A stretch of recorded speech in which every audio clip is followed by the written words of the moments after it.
1, 2, 3, 4.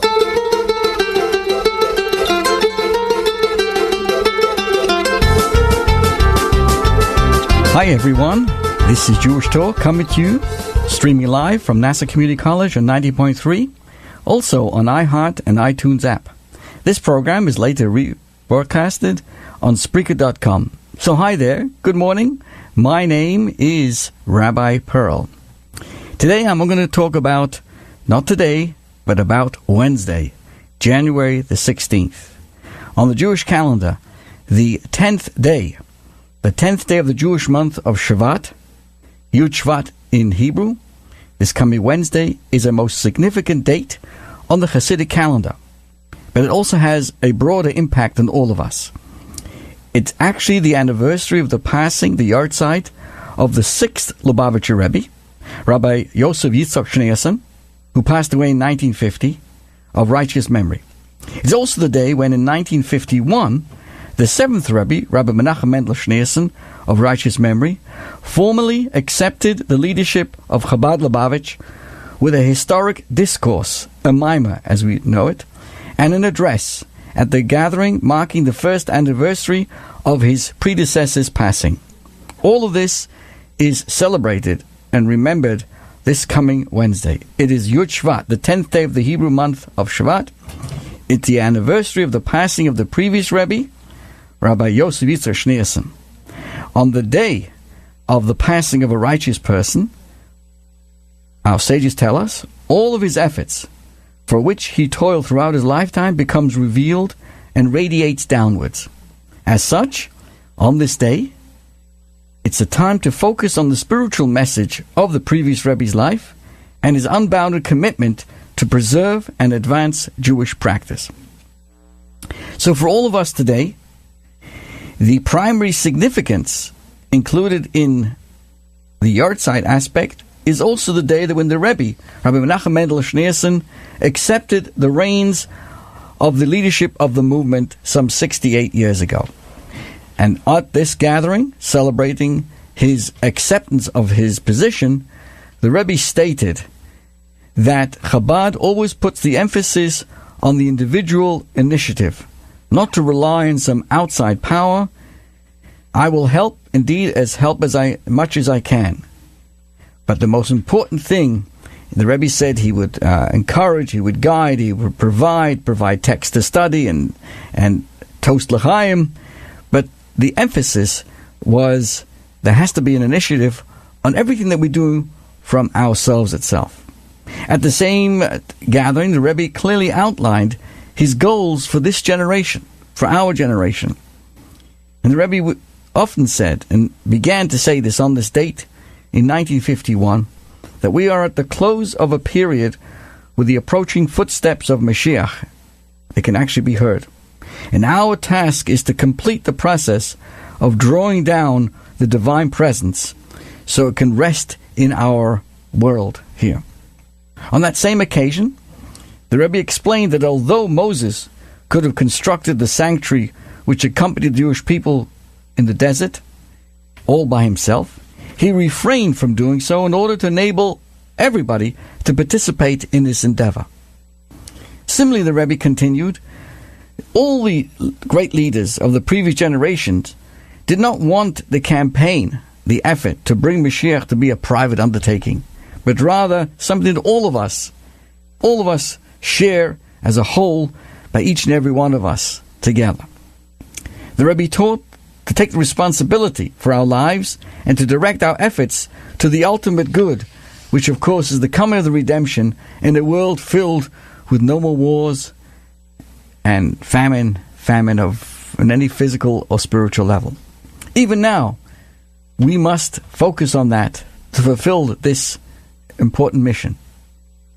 So although the Rebbe is not longer with us in a physical sense, he's not removed.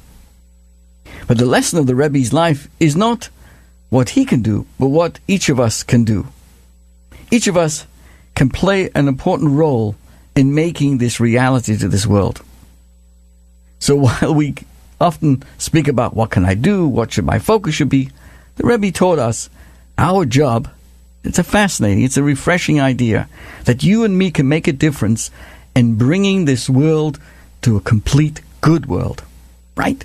Despite the news, despite what's going on, despite all the difference of opinion and all the different, what's going on.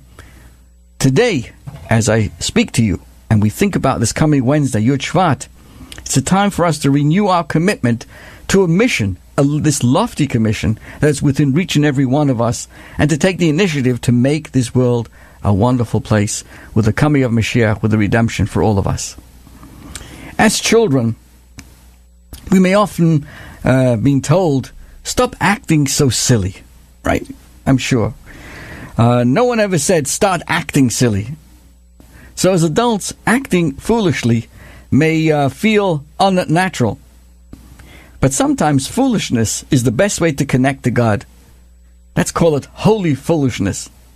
Such is the subject of the matter of the discourse that the 6th Lubavitcher Rebbe prepared to share with his followers in honor of his grandmother's yahrzeit, which was also on the 10th day of Shvat.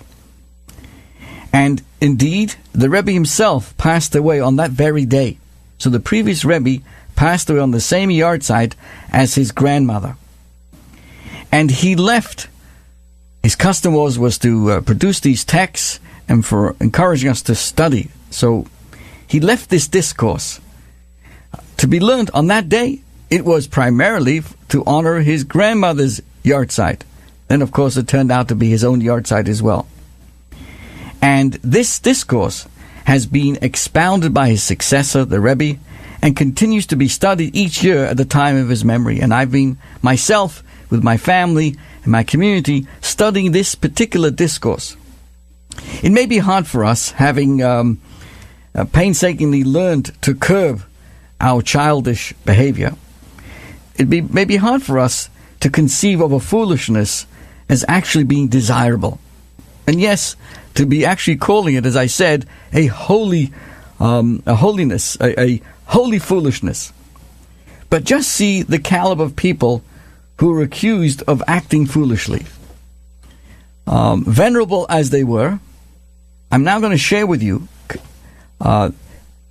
stories that we see there is a place in life to act with a holy foolishness. In Hebrew, it's called a shtus tekdusha, a foolishness that is of the holier side. I first share with you about a great rabbi in the Talmud, Rabbi Shmuel Bar Yitzchak, who would dance intensely at weddings, his body, hands and feet flying in all directions. He had a lack of inhibition that actually disturbed his colleagues. And they said, why are you acting this way? It is a mitzvah to make a groom and bride happy. But they felt that some decorum should be retained, and how could you, a person of your stature, be jumping around like this? Guess what happened? At his funeral, a pillar of fire in the shape of a myrtle branch separated from his bier, from his coffin, from the people who were escorting him, and they had this pillar of fire. And it was clear from this miraculous fire that his foolishness, so to speak, behavior was vindicated. That when it comes to helping other people, there can be a sense of foolishness of holiness, an excitement, a passion, a jumping, a happiness. Let me give you another example. Well, you find in our history, there is a place to act, so to speak, like a fool, on a foolishness, but it all underscores an appropriate sense of holiness. We're talking about King David. He provides another model of this uninhibited joy. Measured steps and majestic dancing could not contain his ecstasy at the arks being brought to Jerusalem. As the history tells us, when it was finally brought back from the Pelishtim, he jumped around and he's swinging and he was whistling and the whole thing. He flew, he whirled, he leaped, making himself look like a mindless fool, in his wife's words. But God was pleased with his holy folly. Another example, when a prophet receives prophecy, he is called crazy. Because at that moment he has an altered state of consciousness, a state of divested of his ego, so that God's light could shine through him. Most prosaically, this is somewhat akin to the way jesters were seen as fools and were therefore able to tell the truth to the most powerful rulers and dictators without censure, because, in that guise of foolishness, they're able to speak the truth. Holy folly can help us counteract the effects of our negative behavior as well. Our sages tell us that a person, commits negative things because a spirit of folly, in Hebrew would be called a ruach shtus, enters into him.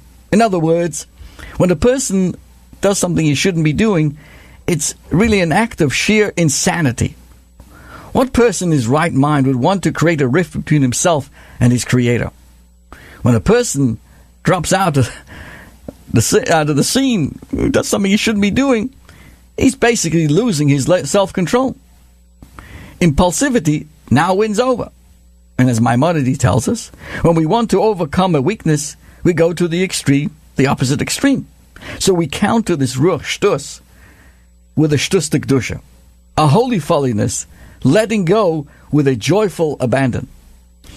We suffer a lapse because we didn't take time to think things through. So now we go from the underuse of our brain to a kind of supra-rational state of holy foolishness. We serve God with abandon, with unrestrained joy, with a holy insanity. The power of Mesiras Nefesh, which translates as self-sacrifice, is another expression of folly. Rationally, it doesn't make sense for a person to be ready to give up his life, but that's what we do. Over the centuries, countless Jewish people have given up their lives rather than their religion, whether it's been during the Inquisitions, through the Cossacks, or the oppressive Soviet regime. How do we have this Mesiras Nefesh today? How can we say in our own lives we've reached that level of sacrifice? We live in a free, thank God, democratic society. The answer is by being willing to give up some comforts for the sake of serving God and helping others, even if it means sacrificing some of our livelihood, for example, to keep the Sabbath, or our favorite foods to keep kosher. That is a level of self-sacrifice. Similarly, when we take a leap of faith, quietening the mind and submitting to the infinite powers of Hashem, guess what? At that particular moment, we're practicing a holy folly. You might think, how can I do that? What person of a sound mind would rely on the salvation from a source that he cannot see? The heart cramps with fright, but we transcend our own logic and qualms and place that trust and faith in the Almighty God. That's how we followed Moses into the desert. That's how we live each day, all of us, with faith and trust, with emunah and betochen. Let me share with you what Richard Morris is, a professional comedian who is one of the original writers for David Letterman. He describes how difficult it was when he initially began to keep the Sabbath. Can you imagine? His most important and most well-paid performances were on the weekends. So he questioned, how will I survive? He worried. But he took the leap. And the good news is that he's thriving financially, professionally, and spiritually. We can get stuck in our limited capabilities, or we can have faith in God's unlimited capacities. It might feel foolish to have faith, especially in today's day and age. But foolishness is also the only way we can relate to God, for none of us can understand Him. Infinite godliness is beyond the reach of our intellect, beyond our imagination. It's completely incomprehensible. If we are fools before God, how do we know what the correct path is? Guess what? God has placed amongst us His agents, so to speak, the righteous people of each generation who guide us. They may tell us to do something that goes against all rhyme and reason. But when we take that leap of faith, guess what? We're blessed with success. So as we prepare for this Wednesday and reflect on these teachings and these ideas that come from the previous Rebbe and elucidated by the Rebbe, both who share that day, it was the yahrzeit of the passing of the previous Rebbe in 1950, and then the Rebbe took over on that very same day, 1 year later officially, but as Yud Shvat. So let's learn to go ahead, learn to make a fool of yourself. What do I mean? Let's tap into that uninhibited, silly behaviors that were dismissed during our childhood. What is that? Don't be afraid to show your joy. Sometimes when I go on, I'm honored and humbled of being the resident rabbi at NYU Winthrop University Hospital. So I go to bed, from bed to bed to meet all the patients. And if I see that I can cheer up a patient, I'll say, you know what? What's your favorite song? I start to dance. Now, the nurses already got used to me, but the patients, they start to quell. Someone there with a black hat and a beard is dancing or maybe doing their Dougie, whatever it is. But sometimes you let go. Who cares? Rejoice with God every time we do a mitzvah. Many times people have a difficulty getting out of their box. So guess what? Remove yourself from that self. Remember that we can serve our egocentric smallness. That's one way of looking at life. Or we can attach ourselves to something very infinite and very great that all of us have within ourselves. Now, many people ask me, what is Chabad? Of course, I joke, that's how you make the checks payable. But what is Chabad? Ask a typical Jew what Chabad is, and the answer is, you'll hear the word, they're an outreach organization. The young boys stop pedestrians and ask them all over the world to put on tefillin. And there are 3,000 plus Chabad centers throughout the world. They have public seders in Nepal. And there's other kinds of creative, Chabad magnets, so to speak, or activities that draw Jewish people to their Jewish heritage. But this definition of Chabad is relatively new. In the earlier part of the 20th century, Chabad's claim to fame was the clandestine activities behind the Iron Curtain. When the Soviet regime was determined to eradicate religious activity, brutally punishing anyone who defiled their vile agenda, it was Chabad Hasidim who risked everything to keep the embers of Soviet Jewry alive and smoldering. The name Chabad evoked images of resistance, underground schools, mikvahs, circumcision for those, who had to do it in secret, Siberian labor camps and martyrdom.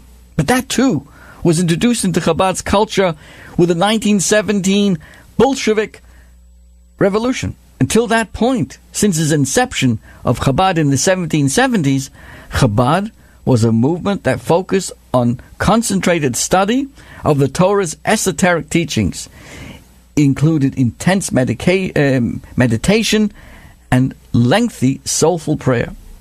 It is apparent that Chabad's public image adapts to the times and the changing needs. But what lies in the essence of Chabad? What drives me all the time? What singular core teaching serves as the basis for all of the Chabad Shluchim, and in general, what you've observed for the diverse activities behind everything, whether it's the meditation, whether it's the underground schools, whether it's the public menorahs? God created a world that, while perfect, really is a smoke screen. It really conceals the identity of its creator and obscures the purpose of its existence. We are smoke battlers, so to speak. It is our task to reveal the divine truth in this superficially hostile environment. Well, Chabad facilitates that process. To this end, its founder, Rabbi Shneur Zalman of Liadi, encouraged all of us to inculcate our minds with a clear and logical understanding of God. His intellectual teachings introduced to all of us that God, that was until that time unknown, relegated to some domain of strictly faith and belief. Once God is introduced into our minds, Chabad really is an acronym for the Hebrew word that translate as Chabad, Chachma, Bina, and Das. The word Chabad is actually 3 letters that make up the word Chachma, wisdom, Bina, understanding, and Das, knowledge, and the rest of the faculties that follow suit. So understanding God's greatness causes the heart to love Him and to have awe of Him. This in turn translates into a very passionate Torah study, mitzvah, and ideal of life. In short, it starts with Chabad, with the brains, and ends up really enlivening the person's entire personality with godliness. So what happens? Personal smoke screens eliminate.